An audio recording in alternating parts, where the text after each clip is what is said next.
We talk a lot about spiritual growth, Yeah. and like the journey of consciousness. Yeah. But have you ever heard of something called spirit complex misplacement? Oh, wow.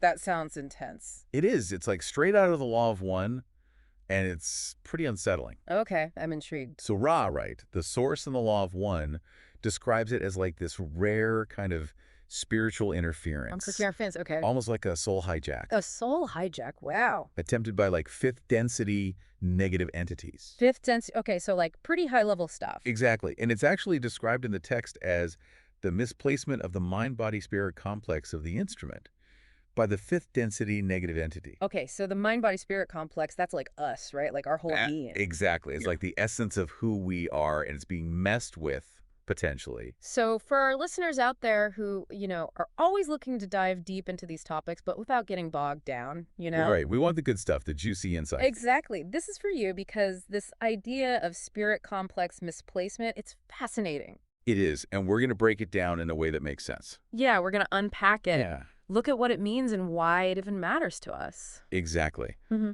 So today we're aiming to really understand what this misplacement thing is all about. Right. How these negative entities might even try to pull it off. Okay. But the big thing is they can't just force it on us, Right. right? We have free will. Right. Free will is key. And then there's this interesting idea that those who are like, dedicated to service. Service to others. Exactly. Yeah. Especially when they're in those deep trance states. Oh, interesting. They might be more vulnerable to this. Okay. I see where you're going with this. And of course, the big question is, what kind of protection do we even have against something like this? Right. Because if it's a soul hijack, we want to make sure we're safe.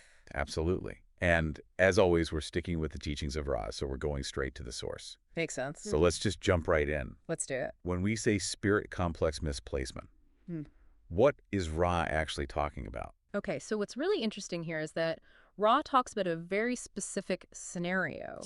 Okay. It's not just like general spiritual attack that could happen anytime. Got it. This is a targeted attempt by these fifth density negative entities. And they're looking for specific moments when our mind, body, and spirit, that whole complex, what we think of as our soul. Right. Our essence. Exactly. It's not fully anchored in our physical body. So like when we're kind of out of it. Yeah, and especially during deep trance states. Deep trance. Okay, that makes sense. The aim, according to Ra, is really specific. It's to take the mind-body-spirit complex while it's separated from its yellow body and place it within the negative portions of your time-space. So that's like taking something that thrives in sunlight and shoving it in a dark basement. Exactly. A hostile environment completely incompatible with its nature. So this isn't just, feeling a little spaced out. This is a serious thing. It's a big deal. It's like a spiritual abduction, like you said, a soul hijack. And the consequences of that could be huge, potentially. Huge. Yeah, if such an attempt were to be successful, our higher self, our oversoul, might choose to leave that part of us that's been misplaced, in that negative time space. Oh. Or even allow it to reincarnate in a negatively oriented environment. And while we know that ultimately everyone returns to the Creator. Right. The source emphasizes that the distortion would be great, the path long. That sounds like a major detour. It is. It's like being pulled off course, potentially away from a path of service and maybe even reversing your positive spiritual momentum. This is getting pretty intense. Okay, so if this is even a possibility, how do we protect ourselves? Right. What are our defenses? Is there like a spiritual security system we can activate? That's where it gets interesting because the Law of One offers a really clear perspective on this, and it might not be what you expect. Okay, I'm listening. So protection isn't about fighting back or resisting with force. It's not about force. Okay. It's about the quality of our being, our alignment with love, and how disciplined we are with our spiritual intentions. So it's an inside job. It really is. It's about our inner state. Okay, so break it down for us. What are the key elements of this protection? All right, so first and foremost, love.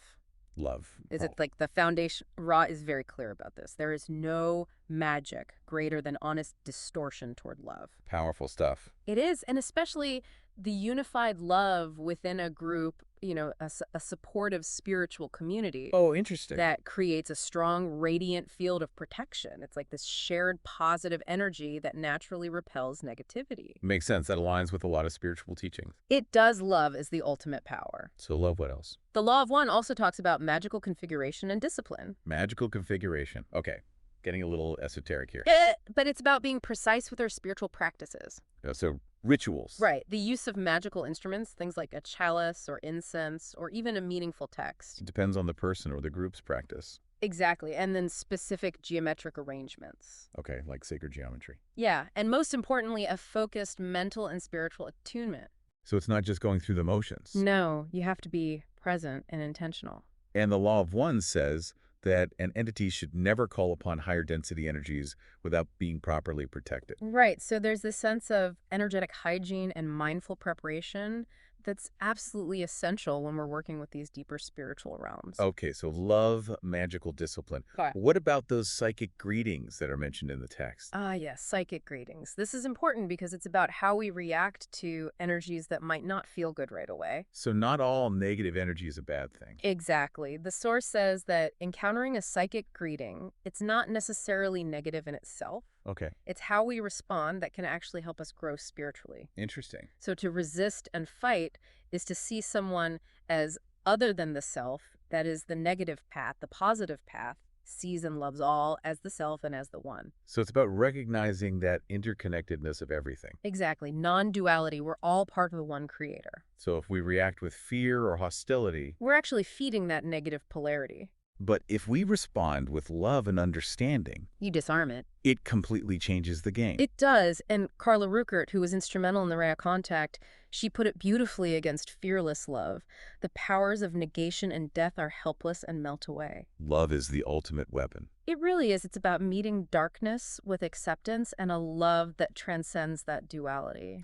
Now, you mentioned deep trance states before, Yes. and the law of one specifically talks about how people in deep trance states without proper magical training are especially vulnerable. Right. Why is that? Well, it has to do with the voluntary nature of the trance state, especially when it's done for service to others. Okay, so it's intentional. Exactly. Unlike a spontaneous out-of-body experience, where you're not really in control. Right. A deep trance for service involves a conscious choice. You're choosing to move your spirit complex away from your body. Right. And this creates a unique kind of opening of vulnerability. And that's where the negative entities can slip in. Yeah, they can. And the source is very clear about this. The negative being doesn't force the abduction. It cleverly lures with distortions of love. So they use our desire to serve against us. In a way, yes. They exploit existing weaknesses, often things that we haven't fully dealt with within ourselves.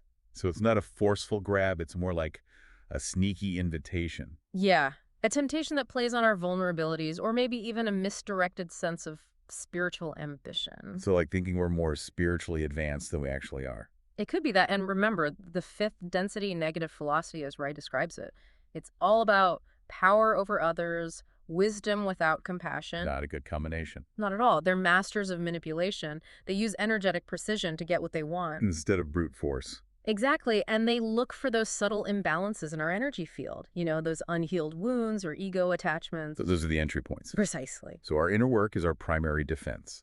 It really is the law of one encourages us to face darkness with love, to strengthen ourselves spiritually through consistent inner work, connecting with our spiritual community, and surrendering to the principle of unity.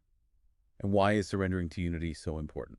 Because, as Ra says, that which cannot be controlled depolarizes the negative entity. So love in its purest form can't be manipulated. It dissolves negativity at its core. Okay, so let's go back to the mechanics of this misplacement. Okay. The source describes it as a magical extraction, Yeah. a surgical maneuver across metaphysical dimensions. Right. It's not a physical thing, obviously. So how does that even work? Well, the negative adept tries to entice the spirit complex away. Entice, okay. Yeah, with these illusions of love. Tricky.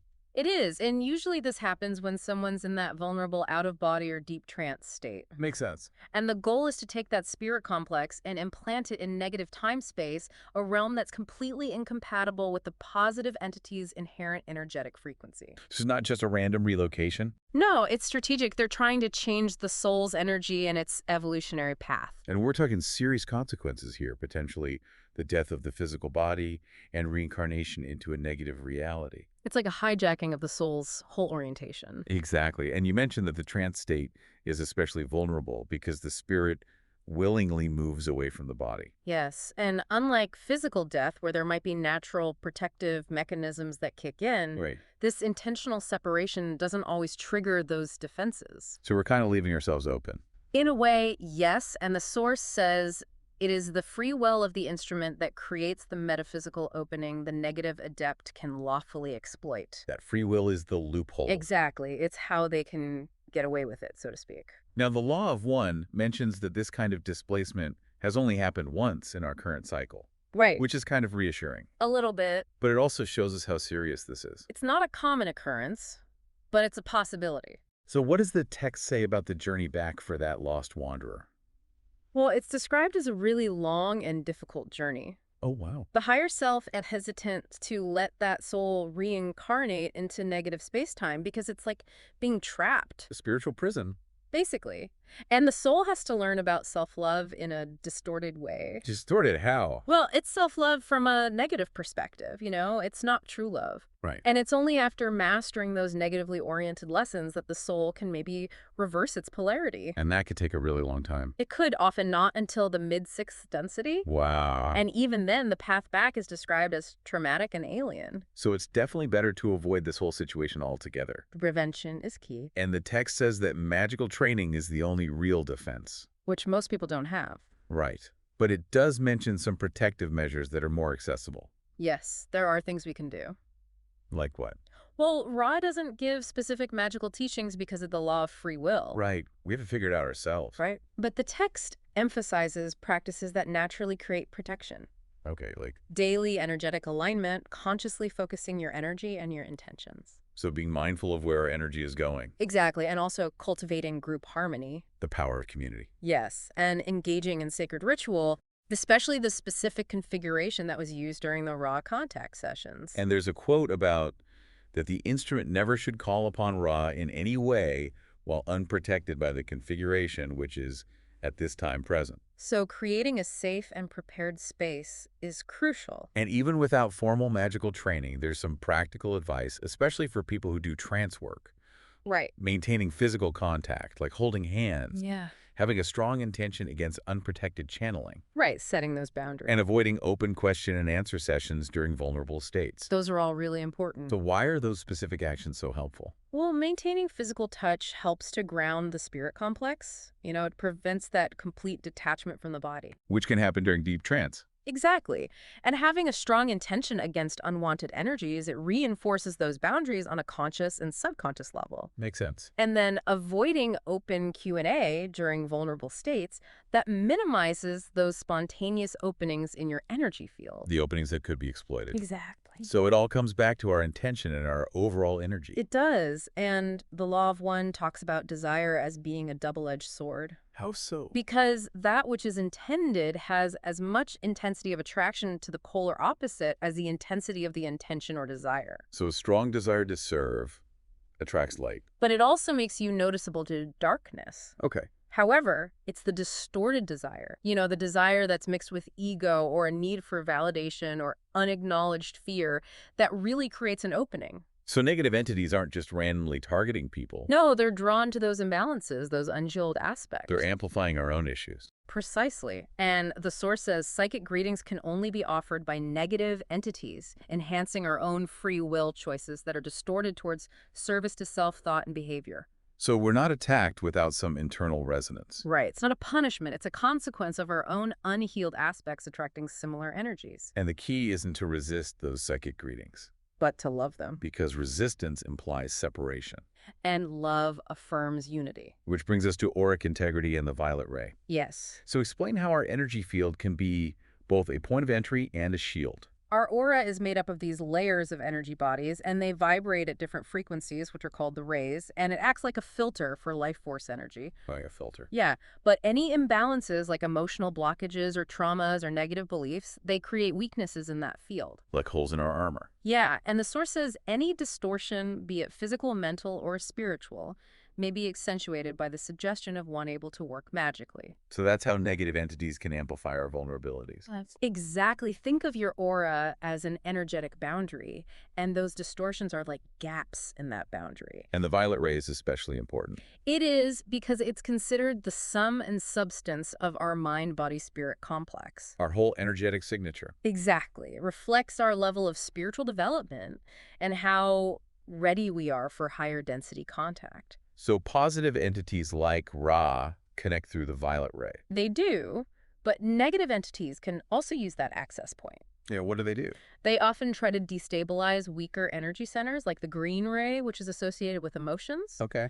and the indigo ray, which is associated with intuition. So overwhelming the green ray can lead to emotional chaos. Yes, and blocking the indigo ray cuts us off from our inner guidance. So maintaining the integrity of our aura is crucial. Absolutely. The Law of One talks about daily self-reflection and balancing, Right. engaging in protective spiritual practices, Yes. and consciously cultivating a sense of unity with all of creation. Those are all key. So it sounds like the strongest defense isn't some external force No. or some magical technique. It's our internal state. Our spiritual polarity, the harmony in our spiritual communities, and our ability to embody fearless love. That's the heart of it. A consistent dedication to service to others, which is positive polarity. Right. That radiates a protective energy and makes us less susceptible to manipulation. And group harmony creates a powerful energetic field.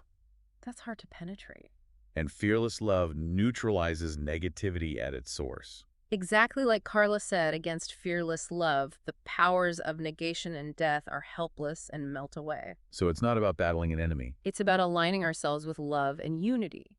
And even in those rare instances of spirit complex misplacement, Right. the Law of One assures us that the past would inevitably end well. Because everything ultimately returns to the one infinite creator. So the ultimate protection is remembering that we are expressions of the One. It is, and the source tells us, open the heart, always know the light, and praise it. This is all the protection necessary. We're never truly separate or alone. Our higher self is always guiding us back to wholeness. Always. That's a powerful message.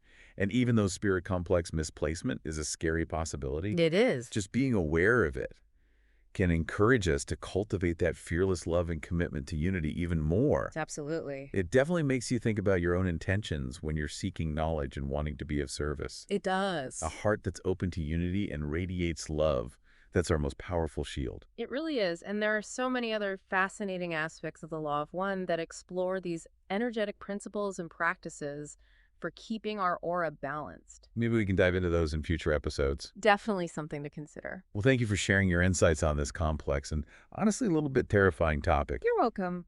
And to all of you listening, thank you for joining us on this deep dive into spirit complex misplacement. Yes, thank you for listening. Until next time, keep seeking with an open mind and an open heart. That's the key, an open mind and an open heart. Exactly. See you next time.